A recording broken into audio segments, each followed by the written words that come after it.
دلم حالش بده، آتیش میفته به جونم. شبا دیشب از تنهایی انقدر دود گرفتم تا جونم درا. تو هم داری الکی مصرف میشی نمیخنده همین، میدونم لبات ولی من هنو پای حرفم و میبینی که دارم میخونم برات.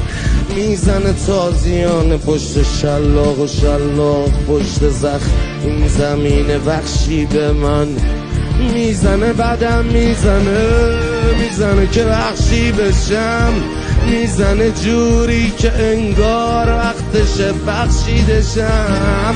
همه خوب و زج میکشم، میگیره قلبم شده هم شبام شون خاکستری. تویی که ادعاد میشد حسن ناکستری، ما سه حک پر زدیم پروازمون جا کش ندید.